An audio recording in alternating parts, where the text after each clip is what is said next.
Olá, e começamos agora mais um Verdade e Vida, programa da Igreja Presbiteriana do Brasil, preparado com muito carinho para trazer o Evangelho da Graça de Cristo Jesus até você. Em nosso programa de hoje, eu vou ter daqui a pouco um bate-papo com o pastor Roster e, na sequência, uma mensagem com o reverendo Hernandes Dias Lopes sobre a temática Novo Nascimento. Um dia Jesus foi procurado por um importante religioso, mestre da lei da sua época, o questionando de uma inquietação no seu coração a respeito da eternidade. E Jesus disse que era necessário que ele nascesse de novo. O novo nascimento pode nos fazer enxergar o mundo de maneira diferente. Todavia, esse nascimento só é possível por intermédio da ação do próprio Deus, por meio de Cristo, nosso Redentor, e do Espírito Santo, aquele que abre os nossos olhos. Hoje a gente vai caminhar nessa direção e eu conto com você durante todo esse programa. Não sai daí, eu tenho convicção, você será tremendamente abençoado.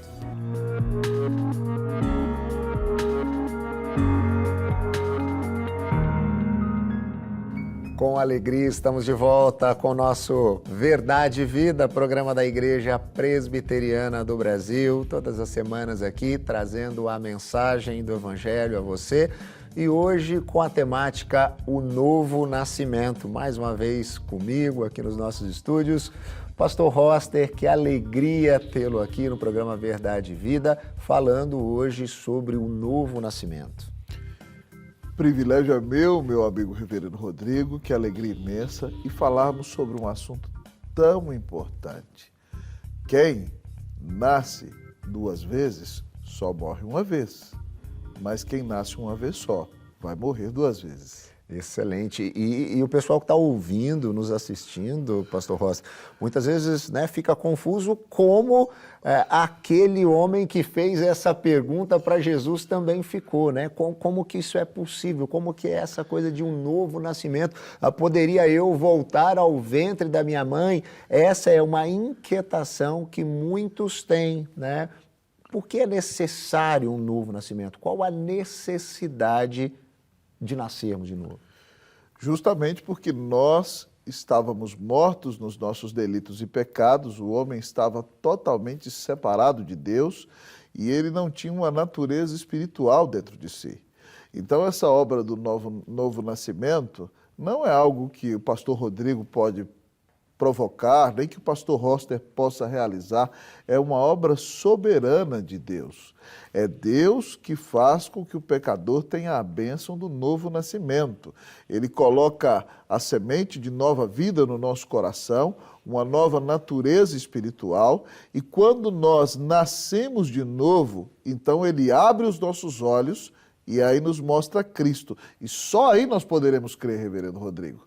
Porque antes disso o homem não tem a capacidade de crer em Jesus como seu único Senhor e Salvador. Então, a fé ela é precedida pela bênção do novo nascimento.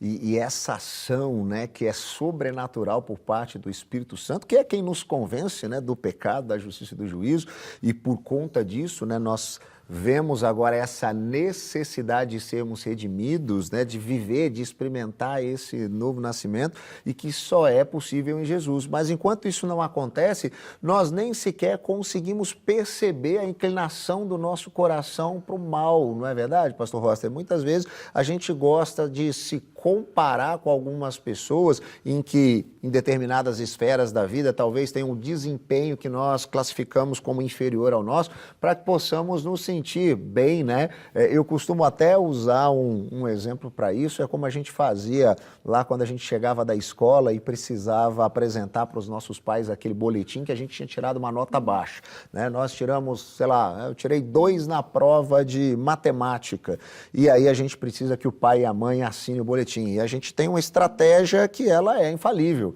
Pai, mãe, tirei 2 na prova de matemática, mas todo mundo foi mal. Ou uma melhor ainda, eu tirei 2, mas o Roster tirou 0. Eu sempre estou apontando para alguém, que está numa condição inferior, eu vou dizer assim, à minha, e aí eu me sinto bem. A grande questão é que confiar na nossa bondade diante de Deus é complicado demais, porque o padrão de bondade de Deus é o próprio Deus. Como é que a gente lida com isso, pastor Rosta? É o parâmetro, né? O parâmetro é a perfeição e o homem perfeito é Jesus. E nenhum homem tem a capacidade de obedecer a Deus todo o tempo por si mesmo. E até quando o homem tem atitudes corretas diante dos olhos dos outros, quando a motivação não é a glória de Deus, essas atitudes que são aparentemente corretas se tornam pecaminosas. Então, o nível de comparação não é entre o pastor Rodrigo e o pastor Roster. Deus vai nos julgar conforme a sua reta justiça. E aí a gente está perdido, porque a gente não consegue atingir isso de jeito nenhum. É verdade. E aí nós percebemos que o problema do pecado é que ele também faz com que o homem se torne cego. Na carta que o Senhor Jesus escreve à igreja de Laodiceia, lá em Apocalipse, no capítulo 3, aquela igreja se orgulhava de ser uma igreja rica, numa cidade próspera, de ter pessoas influentes, e eles se achavam muito bons, e o Senhor Jesus diz a eles: você não sabe que você é miserável, pobre, cego e nu. E o problema do pecado é que a pessoa olha, não, mas eu não sou tão ruim como fulano, eu não sou tão ruim como ciclano. E, na verdade, o pecado enceguece o homem. O homem não consegue enxergar a sua própria maldade. Portanto, é preciso que a graça de Deus venha para nos convencer do pecado, da justiça e do juízo, não é verdade, meu amigo Rodrigo? E dessa maneira a gente passa a perceber, então, que não basta simplesmente a gente dizer que tem boas atitudes, né, ou boas intenções, ou boas obras, né? Afinal de contas, a cada dia eu estou mais convencido, né, que essas nossas boas ações muitas vezes nada mais são do que uma extensão do nosso próprio egoísmo, né? Nós acreditarmos que somos bons por causa disso, para nos sentirmos bem, né?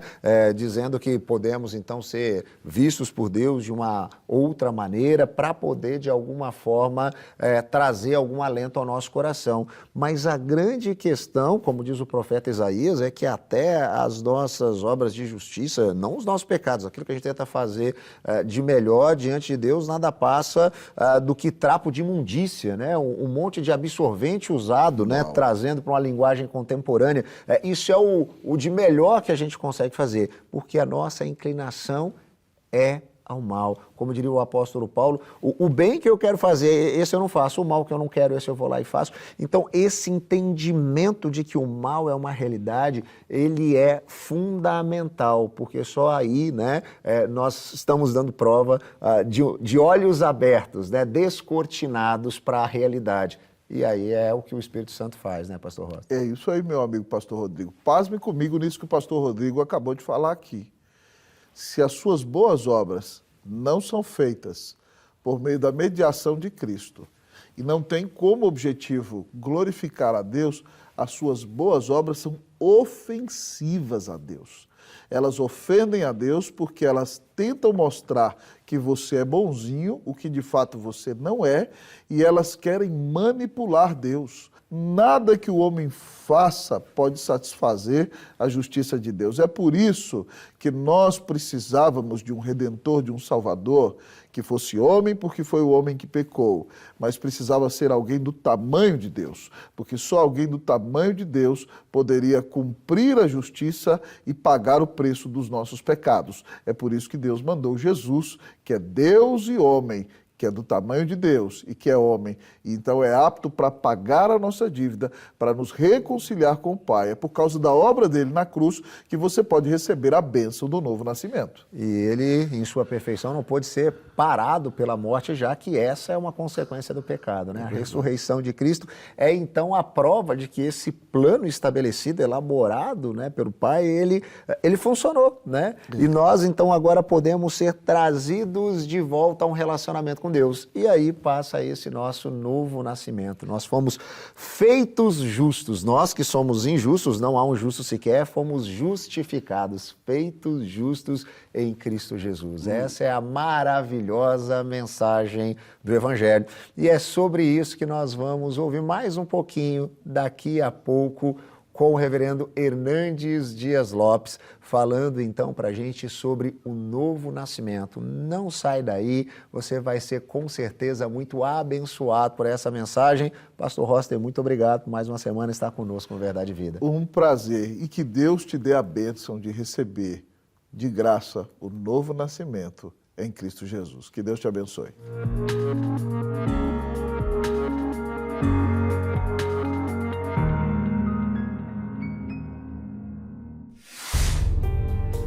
Ansiedade é preocupação exagerada, pressa, angústia, medo. Ansiedade rouba sua alegria, tira sua paz, seu brilho, consome pouco a pouco a sua vida.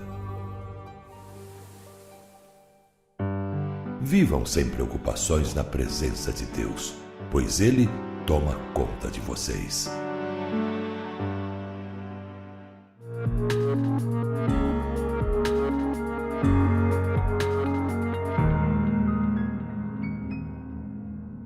Eu quero ter a alegria e o privilégio de compartilhar com você hoje sobre um dos assuntos mais importantes da Bíblia. Quero falar sobre o novo nascimento.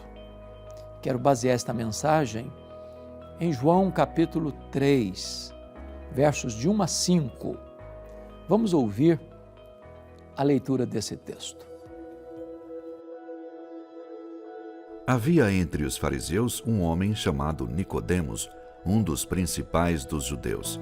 Este, de noite, foi ter com Jesus e lhe disse: Rabi, sabemos que és mestre vindo da parte de Deus, porque ninguém pode fazer estes sinais que tu fazes se Deus não estiver com ele. A isto respondeu Jesus: em verdade te digo que se alguém não nascer de novo, não pode ver o reino de Deus.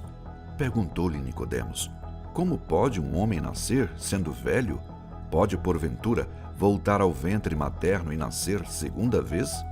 Respondeu-lhe Jesus: em verdade te digo, quem não nascer da água e do Espírito, não pode entrar no reino de Deus. João 3, de 1 a 5.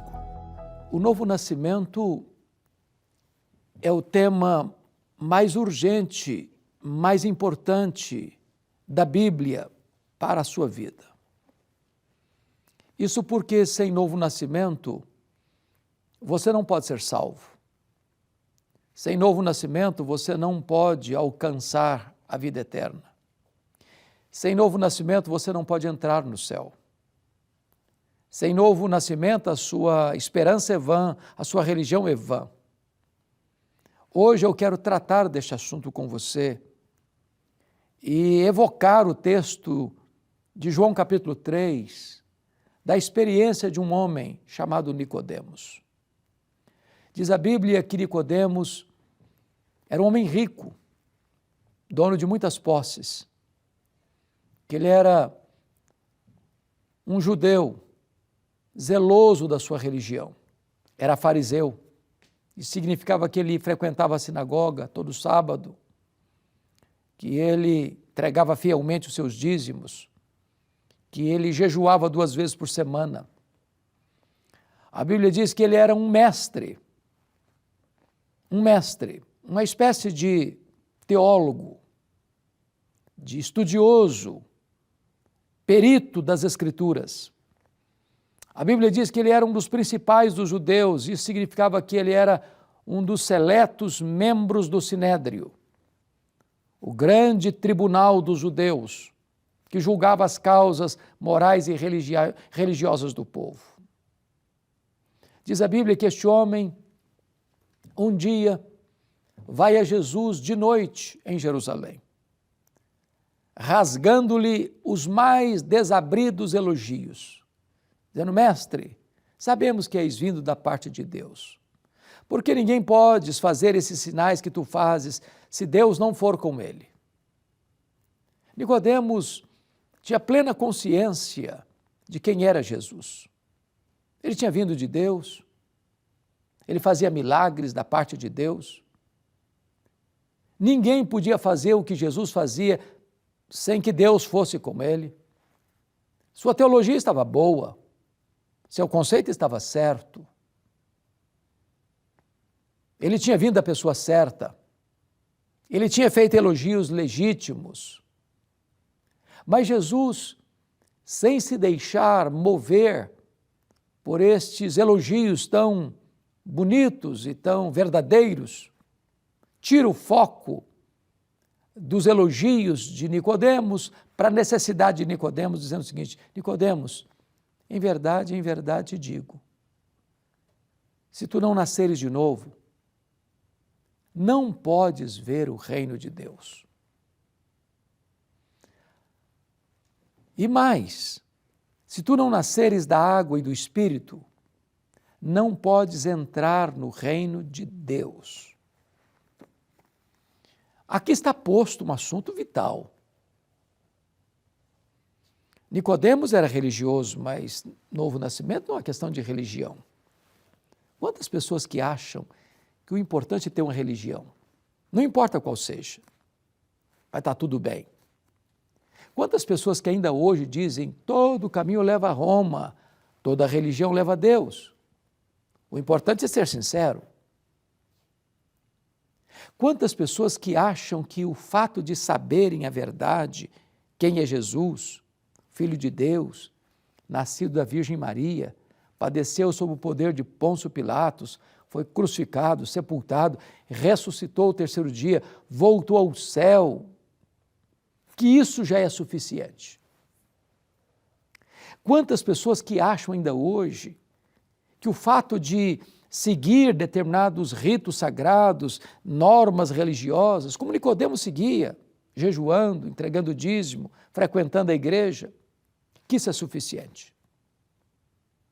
Quantas pessoas que pensam que pelo fato de elas conhecerem teologia e ensinarem a verdade para outras pessoas, que isso é suficiente.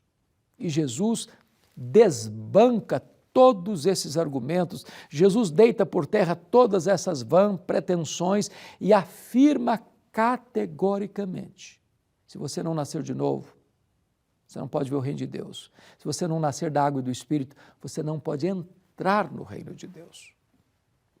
Bom, se Jesus tivesse falado de novo nascimento para Zaqueu, que era o maioral dos publicanos, que tinha se enriquecido, surrupiando o povo, esse cara precisa nascer de novo.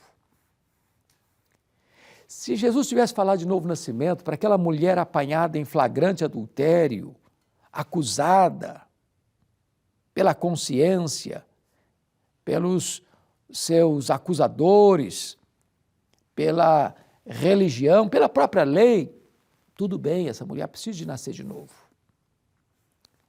Se Jesus tivesse falado para a mulher samaritana, que tinha tido já vários maridos e agora estava morando com um que não era seu marido, talvez não, essa mulher precisa nascer de novo.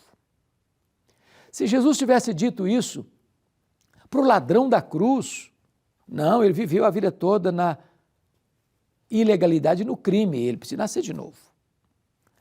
Mas Jesus falou de novo nascimento para Nicodemos, um mestre, um fariseu, um líder do seu povo, um homem íntegro, um homem rico, um homem influente, um dos pilares da religião da sua nação.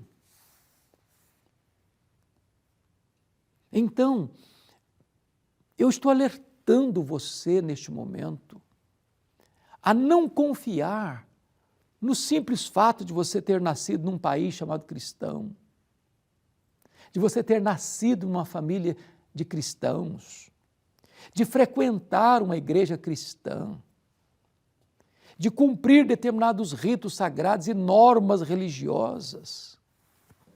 A grande pergunta é: você já nasceu de novo? Você já é uma nova criatura? Jesus Cristo foi claro: o que é nascido da carne é carne, o que é nascido do Espírito é Espírito. Importa-vos nascer de novo. Nascer de novo não é ser batizado. Nascer de novo não é frequentar uma igreja. Nascer de novo não é cumprir ritos sagrados. Nascer de novo não é algo que você possa produzir por você mesmo. Nicodemos não entendeu essa linguagem de Jesus. Aí Jesus explica para ele, Nicodemos é como o vento. O vento sopra onde quer, ouves a sua voz, mas não sabe de onde vens, nem para onde vai. Assim é todo aquele que é nascido do Espírito. O que Jesus está querendo dizer para Nicodemos? Primeiro, o vento é livre, ele sopra onde quer. O Espírito Santo de Deus é livre, ele sopra onde você e eu não sopramos. Há pessoas que você carimba, dizendo, esse aí não tem mais jeito não. Esse é um ébrio que vive na sarjeta. Esse aí não tem jeito não, já está mergulhado aí no submundo das drogas, se autodestruindo, ou está aí no narcotráfico, destruindo famílias, com esse comércio do ácido do inferno. Ou talvez você diga, isso aí é um criminoso bárbaro, para ele não tem esperança não. Ou talvez eu diga, isso aí é um ateu, que zomba da fé cristã. Eu quero dizer para você que o Espírito Santo é livre e ele sopra aonde quer. Saulo de Tarso estava respirando ameaças e morte, cheio de ódio, quando Jesus se revelou a ele e transformou a vida dele. O Senhor pode pegar alguém da sarjeta, o Senhor pode pegar alguém lá do esgoto moral e fazer dessa pessoa uma nova criatura. Ele sopra onde quer. Mas mais, o vento não só é livre, ele é soberano. Ele é soberano, ele sopra onde quer. Ninguém pode detê-lo, ninguém pode administrá-lo, ninguém pode domesticá-lo. Deus é soberano na aplicação da salvação. Hoje mesmo, o Espírito Santo pode soprar na sua vida, um alento de vida. Tirar você da escravidão para a liberdade, da escuridão para a luz, da morte para a vida, da morte para a vida. Diz a Bíblia que Nicodemos continuou não entendendo o que Jesus estava falando para ele. E Jesus diz, Nicodemos, você é mestre de Israel e não compreendes o que eu estou falando de coisas terrenas, e se eu falar das celestiais? Aí Jesus então explica para Nicodemos, Nicodemos, você se lembra da caminhada do povo pelo deserto? Quando o povo passou a murmurar contra Deus, e Deus mandou serpentes abrasadoras, e o povo estava morrendo pelas mordeduras das serpentes. Aí o povo clamou a Moisés, e Moisés clamou a Deus, e Deus disse para Moisés, Moisés, faça uma serpente de bronze, dependure-a numa haste, e todo aquele que olhar para a serpente de bronze será curado imediatamente do veneno da serpente abrasadora. E então Jesus pega esse episódio que acontecera com o povo no deserto e diz, Nicodemos, assim como Moisés levantou a serpente do deserto, e importa que o Filho do Homem seja levantado, para que todo o que nele crê tenha a vida eterna. Como é que você pode nascer de novo? Quando você olha para Jesus, o Filho de Deus. Ele foi pregado naquela cruz, não porque ele sucumbiu ao poder de Roma. Ele foi pregado naquela cruz não porque Judas o traiu, Pedro negou, Pilatos o sentenciou de pena de morte, os soldados o pregaram naquela cruz. Ele foi pregado naquela cruz porque o Pai o entregou por amor, porque ele voluntariamente foi para aquela cruz, morrendo pelos nossos pecados. Quando ele estava lá na cruz, Deus lançou sobre ele a iniquidade de todos nós. O veneno da antiga serpente, o pecado que estava dentro de nós, foi lançado sobre ele. E quando ele estava lá na cruz, ele morreu pelos nossos pecados, para nos perdoar, para nos redimir, para nos salvar, para nos dar a vida eterna.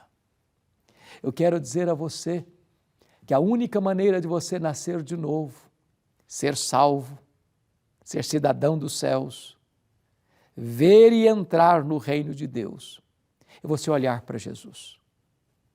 Ele morreu no seu lugar, em seu favor, para dar a você a vida eterna. Ele pagou a sua dívida. Ele morreu pelos seus pecados, segundo as Escrituras, e ressuscitou para a sua justificação. Quando você crê em Jesus, o Espírito Santo opera em você essa mudança, essa transformação, esse novo nascimento, e você nasce de novo, você se torna uma nova criatura, tudo para trás fica, tudo se faz novo daqui para frente na sua história. Hoje pode ser o dia mais importante da sua vida. Hoje pode ser o dia da virada. Hoje pode ser o dia da decisão. Hoje pode ser o dia da entrega. Hoje pode ser o dia da sua salvação. Agora mesmo, volte-se do pecado para Jesus. Olha para Ele, pelo sacrifício dEle, para o sacrifício dEle na cruz. Entenda que Ele morreu por você, em seu lugar, em seu favor, pelos seus pecados, para dar a você a vida eterna. Se agora você crê em Jesus, você nasce de novo e recebe o dom da vida eterna. Eu vou orar com você. Onde você está? Ore comigo. Deus, eu quero te agradecer o privilégio de expor a Tua palavra. E eu te peço, ó Deus, que Tu apliques esta palavra pela obra do Espírito Santo, na mente, no coração de todos aqueles que estão nos assistindo, para que haja salvação, para que haja novo nascimento, para que haja festa no céu, para que haja alegria na terra. Assim oramos em nome de Jesus. Amém. Amém.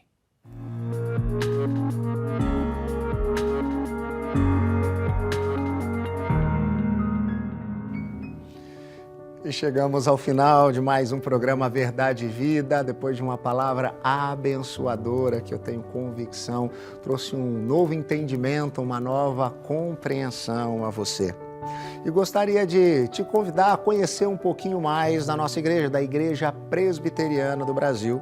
Você pode fazer isso nos seguindo nas mídias sociais, no @IPB Oficial. Você vai nos encontrar no Facebook, no Instagram, no YouTube, no Twitter, e aí você vai perceber um pouquinho daquilo que Deus tem feito por meio da Igreja Presbiteriana do Brasil. E pode também procurar uma igreja presbiteriana perto da sua casa, onde você será ali muito bem acolhido e poderá ouvir mais a respeito da sabedoria de Deus, de forma que a sua família, os seus relacionamentos possam ser impactados por essa perspectiva nova que vem do Evangelho. É isso que o novo nascimento em Cristo Jesus gera em nós, uma maneira diferente de enxergar o mundo à nossa volta, agora sempre certos, esperançosos de que Ele está no controle de todas as coisas e que a sua vontade é boa, perfeita e agradável. Eu agradeço a sua presença conosco durante todo esse programa e na próxima semana espero tê-lo junto conosco mais uma vez. Até lá!